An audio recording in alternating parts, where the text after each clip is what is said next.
我是瓜皮儿，闪电侠第2季上期回顾。白瑞和威尔斯一起前往了地球2，行动中白瑞被祖母活捉，在地球2的凯瑟琳冰霜杀手的帮助下，他们逃回了地球1，也救回了杰西，但杰却因此丧命。同时挚友白瑞想冲回去找祖母报仇，但全程52个传送门已经永久性关闭，祖母成为了过去式，威尔斯和杰西再也不能回到自己的家乡。凯瑟琳又一次痛失了自己的爱人，罗尼和杰的双倍伤害让他不敢面对现实。威尔斯让白瑞把地球2的事情保密，他们需要勇气继续生活。地球2的秘密，白瑞从此只字不提，他也是时候放下纵，放下地球2的所有心结。无止境的打击犯罪是他忘记过去的最好办法。一家人整整齐齐的在家，白瑞心里始终惦记着地球2死去的乔，也因为这个无意间忽略了沃利，这让本就不待见他的沃利心里更是不爽。曾经被纵派来杀闪电侠的鲨鱼王已经被天眼会控制了起来。当晚，鲨鱼王假死骗过了守卫，逃了出去。天眼会老大莱拉跟丈夫迪哥直接找上了白瑞，因为鲨鱼王的目标是杀死闪电侠，找到白瑞才找到鲨鱼王的最快办法。鲨鱼王是祖母派来的最后一个敌人，解决掉他，白瑞可以彻底摆脱祖母的阴影。威尔斯知道鲨鱼王的本名拉姆顿，粒子加速器让他变成了这个模样。地球1的拉姆顿在爆炸时当场死亡，但他有一个遗孀，而他恰好是专门研究鲨鱼的博士。希斯科和凯瑟琳登门向他要了一份报告，白瑞则在水岸边搜索了无数次，都不见鲨鱼王的踪迹。迪哥让白瑞不要像奥利弗一样，把所有事情都自己扛着。天眼会士兵找到了鲨鱼王，还没来得及报信儿就被爆了头。今天的任务只能作罢。晚上，沃利把自己的涡轮跑车设计图给白瑞看了看，这是他最引以为豪的设计。白瑞给了他几个建议，这对沃利来说就像是否定，两个人的关系又变得尴尬了起来。另一边，希斯科发现凯瑟琳最近很是诡异，在逼问下，他终于忍不住把冰霜杀手的事情告诉了凯瑟琳。凯瑟琳也表示自己不可能是变种人，自己最近变得冷漠也只是因为杰的死而已。威尔斯编写了很多公式算法来追捕鲨鱼王，但他也没什么头绪。杰西在帮助父亲一起想着办法，而白瑞这边他试图给沃利解释着什么，可得到的却是不理解。沃利背上包准备离开，鲨鱼王突然掀翻了屋顶，他这次直接杀到了白瑞的家里。乔给了白瑞一个眼神，白瑞立刻吸引了鲨鱼王的注意力，传送门被全部关闭。白瑞告诉鲨鱼王，你已经没办法回家了。被激怒的鲨鱼王一拳揍飞了白瑞。天眼会赶过来后，鲨鱼王才选择了逃跑。白瑞再次回到家里，沃利却把他当成了只会逃跑的懦夫。乔和艾瑞斯总是说着白瑞是一个多么完美的孩子，但在沃利看来，白瑞不过如此。沃利离开后，白瑞终于道出了实情，在地球2所见的一切让他感到真的失去了乔。如果自己没有选择去地球2，另一个乔也不会丧命。尽管杰警告他不要再被地球2的事情困扰，但白瑞做不到。如果不是自己，祖母也不会杀死那么多人。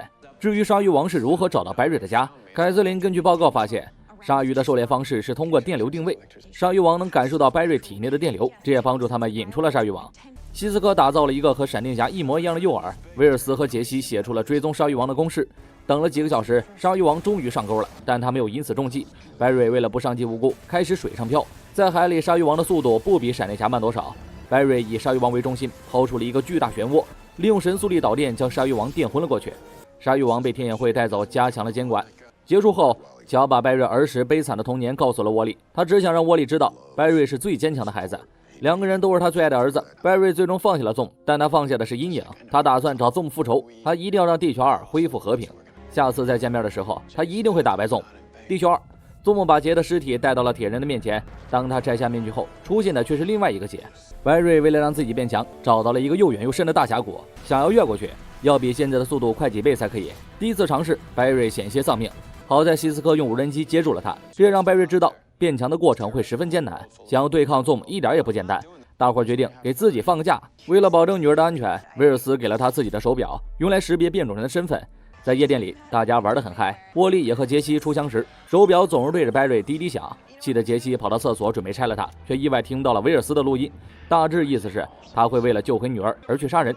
忽然出现了一个急速者，眨眼功夫抢走了夜店所有人的贵重物品。白瑞赶快追了上去，却发现自己根本追不上。这下闪电侠被市民当成了抢劫犯，并且身上的闪电和白瑞是同一个颜色。杰西把录音展示给了威尔斯，他不相信自己的父亲会如此冷血。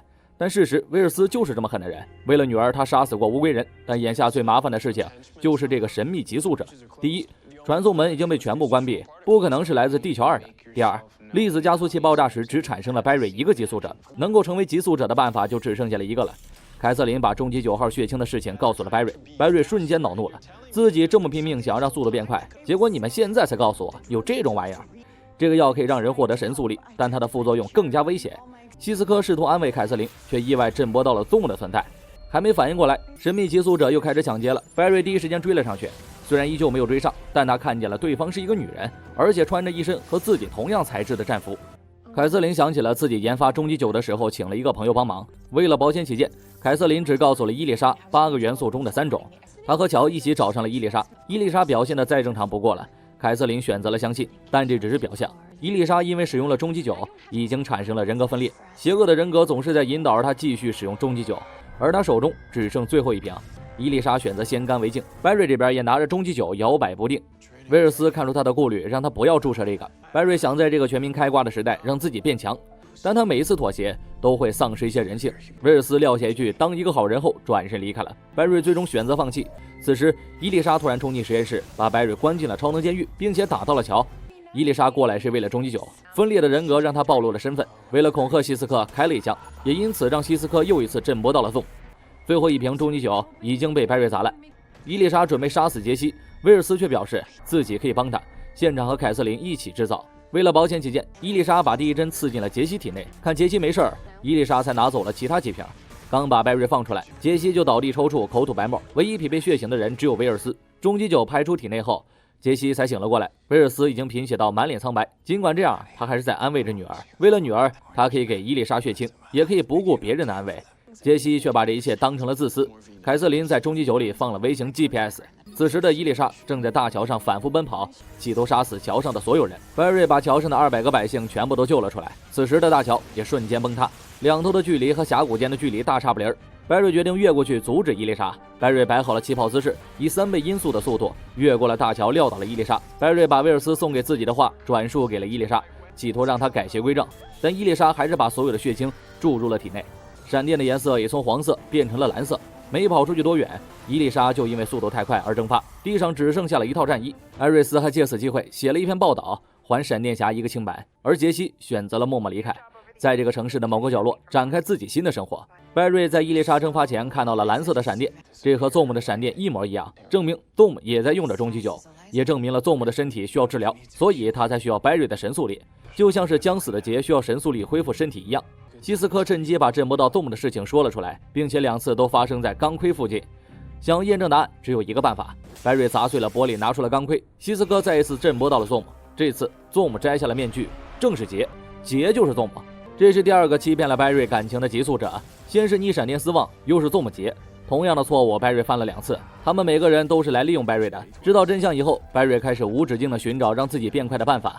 Barry 翻阅了所有关于速度的书籍。晚上一家人整整齐齐地吃着晚餐，沃利对 Barry 的态度开始好转，他提及了自己设计上的一个新想法，利用更小的推进力突破更快的速度极限。沃利没办法去询问那些早已死去的智者，但他可以通过书刊去了解学习，这给了 Barry 一个提示。 Barry 想到了斯旺，他想要穿越回去找斯旺帮忙，让他告诉自己提速的办法。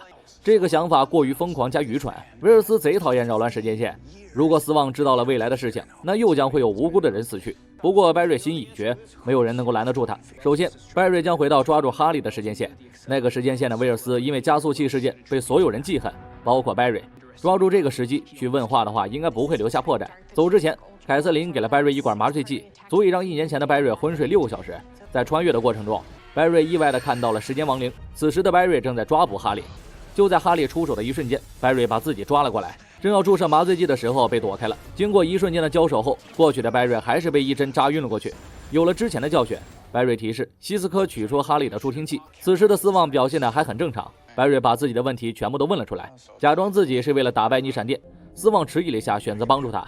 1年前的警局，艾迪还在和乔商量着艾瑞斯的事儿，忽然间亡灵袭击了警局，警报响起后 Barry 只能赶过去，但时间亡灵早已消失。收拾残局的时候， Barry 看到了艾迪，这个已逝的好朋友又一次站在自己的面前，让 Barry 百感交集。斯旺显然知道时间亡灵是什么，他把 Barry 单独叫去谈话，却突然间起身打晕了 Barry。 这一晃就是几个小时，再次醒来的斯旺问出了一系列问题。时间亡灵专门追杀扰乱时间线的人，种种诡异的迹象根本骗不了斯旺。 Barry 只能说出了真相，自己是来寻求帮助的。既然未来的 Barry 还活着，证明自己失败了。知道自己最终没有回到家，斯旺有点崩溃。15年的计划还是失败了。正要杀死 Barry 的时候， Barry 瞎编了一个瞎话，说最终你还是回家了。一顿连哄带骗，想要说服斯旺。斯旺却认为白瑞大老远的穿越过来只是为了送死，幸亏白瑞留了一手，他藏了一封信给过去的白瑞，里面有打败斯旺的教程。互相威胁之后，斯旺决定帮助他。时间亡灵突然杀到了实验室，希斯科和凯瑟琳一起躲进了哈利的超能监狱，但这也拖延不了多少时间。哈利利用自己的声波装置击退了时间亡灵，大反派哈利居然成为了救他们性命的人。现在只能先解决时间亡灵，才有可能继续知道白瑞。白瑞只好回到警局寻找时间亡灵留下来的线索，恰好艾迪赶了过来。白瑞想为艾瑞斯留一点纪念，于是让艾迪录了一段生日祝福。实验室这边，过去的白瑞苏醒了过来，这下全部露馅了。白瑞成功的扰乱了时间线，斯旺赶紧打岔帮忙解释。眼下唯一的办法就是让白瑞学会提高速度后，赶快滚回到原来的时间线。斯旺把自己的毕生绝学拷贝给了白瑞，根据里面的教程，白瑞就可以变强。临走前，白瑞把罗尼的事儿提示给了希斯科。白瑞告别了自己和自己的团队，在时间亡灵追杀的过程中，白瑞无法冲破虫洞。过去的白瑞选择过去帮忙，这才让白瑞成功回到了未来。由于时间线已经被改变了，希斯科和凯瑟琳已经提前1年做好了对抗时间亡灵的准备。就在白瑞被时间亡灵吞噬生命时，哈利依靠自己的声波打散了时间亡灵。这一年，哈利也洗白变成了他们的好伙伴，掏出斯旺的 U 盘，变强的办法浮现在了眼前。威尔斯到现在还没有杰西的下落，但他是一个称职的父亲，至少白瑞完全相信他。回到家后，白瑞把艾迪的录像送给了艾瑞斯，这是帮他走出阴影的最好办法。接下来白瑞要做的就是按照斯旺的教程走，然后干掉纵。我是瓜皮儿，我们下期见。